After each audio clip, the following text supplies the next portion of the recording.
One of the most fascinating things from a psychology standpoint that has occurred on the internet in the last, I'd say, 15 to 20 years has been this argument between flat earth folks and globe earth folks, as if any conclusion would change anything in your normal everyday life. However, watching all of the arguments and seeing them go back and forth, they miss the most obvious one. Both of them could either prove or disprove categorically the other one by just doing one test.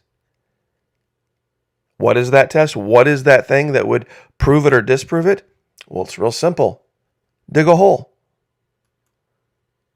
Now, flat earthers would say that, well, no matter what angle you began digging a hole in the earth, you would never resurface, not without changing directions. Meaning that you would have to get down to a certain level, and if you wanted to come back up, you would have to then flatten out and then change directions, and there would be multiple bends in the hole that you dug, and it would always either result in a V or U shape.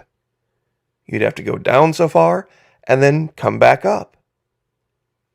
You could never dig from one side of flat Earth to the other side of flat Earth. Because why? Well, it's flat.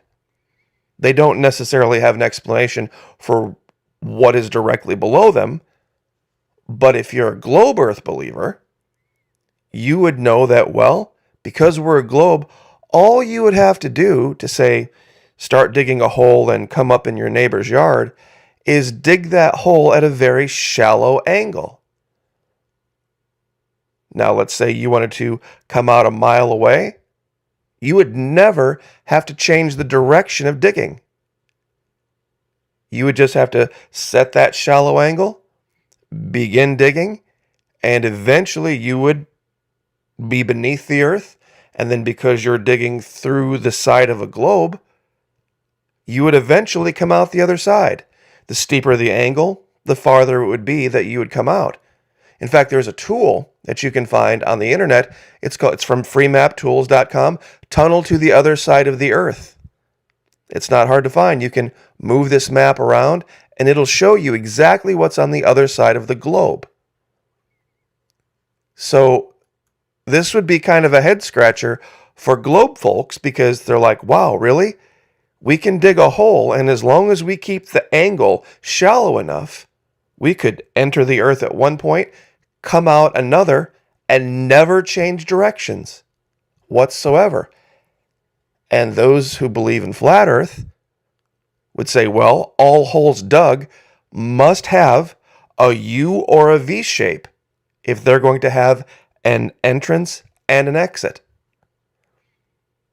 Now go test the theory. It's just as simple as digging a hole. That's all you'd have to do. And that would necessarily apply with the oceans as well.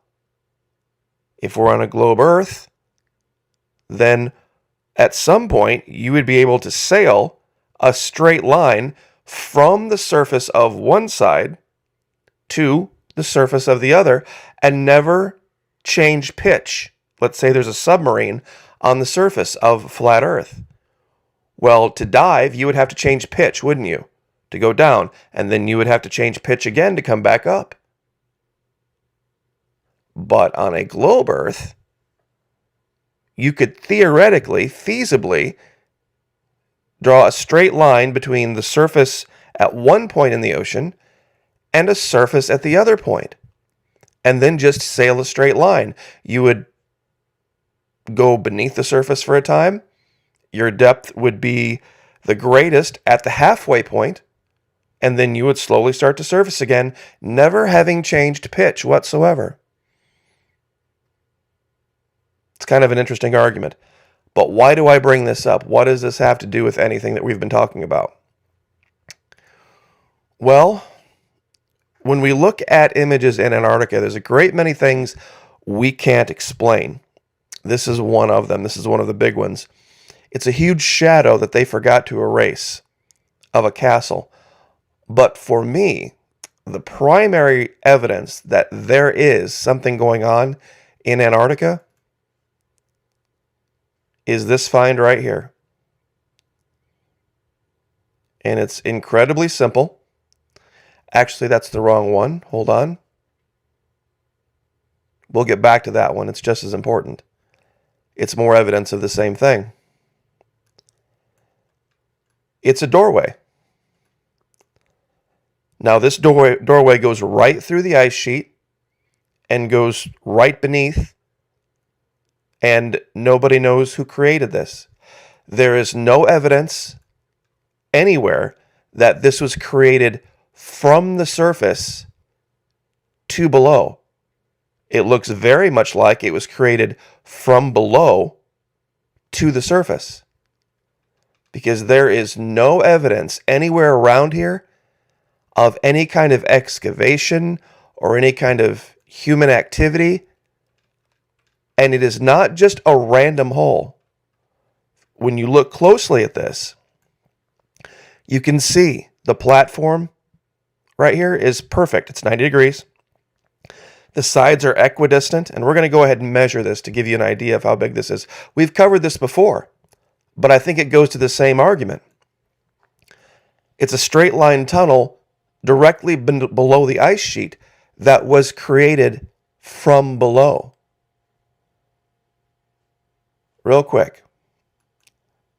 The opening is about 23 feet across. That's a 2-lane highway. The height?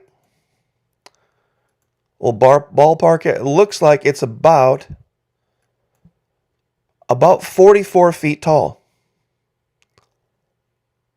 So you could get a very, very large craft through here. You could likely fly a Cessna right into this. It looks like the width here, about 25 feet. So yeah, you could fly a small plane in and out of this with no problem. And once again, it's very clear. The evidence is very clear. It was created from beneath the ice surface. Now, who would do that? You see, you look up here and you see these giant cracks and crevasses, and they're all uneven. And of course, this is exactly what you would expect. But what we're seeing over here is not just a crack, not just a crevasse. It's a giant tunnel with a very flat platform going in that was created not from the surface, but from below. In fact, there's another one not very far away. And I wonder sometimes if they're connected.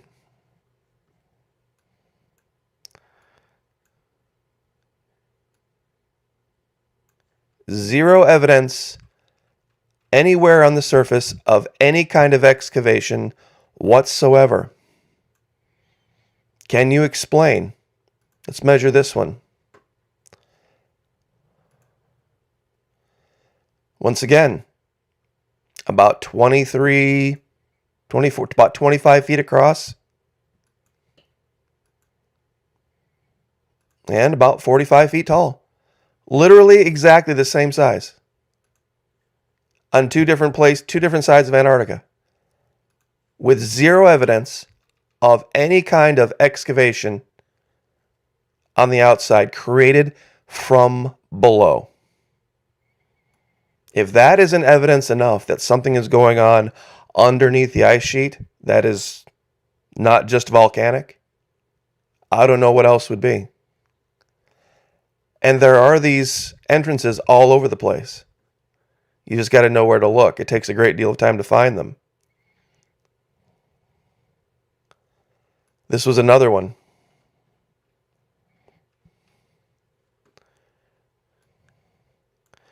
Now this one's, I believe, is a little bit larger. Let's measure this. Yep, this one's about 60 feet across and about 118 feet tall. So obviously designed for a much larger craft. And you can also see, here's the opening. Here's a nice big flat platform right outside of it.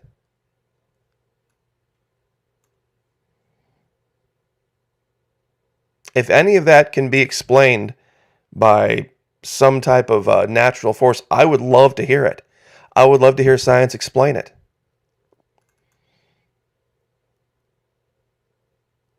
But once again, this was one of our very first finds.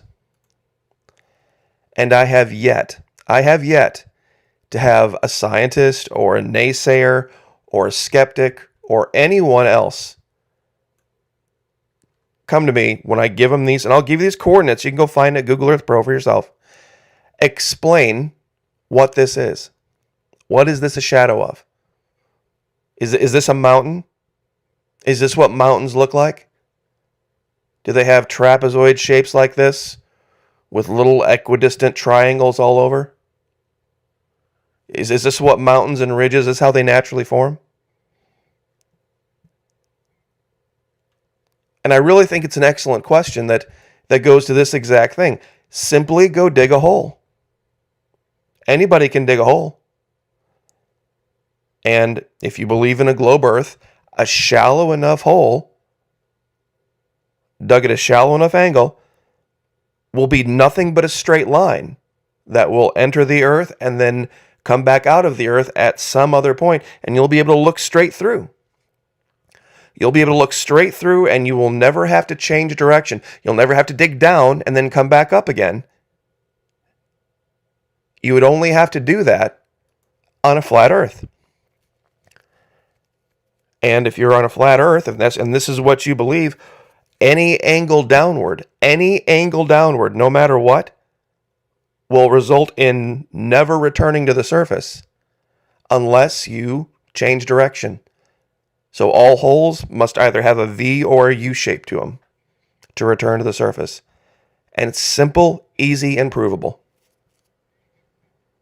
So, same thing, by the way, with the submarine argument. The submarine on the surface of the ocean over here should be able to but sail a straight line, submerging, reaching a certain depth, and then coming back out onto the surface again, never having changed pitch, up or down. That should be feasible to do between 2 points in space. And that's basic geometry, and I'll leave it there. God bless. Like, share, subscribe, and we'll see you guys next time.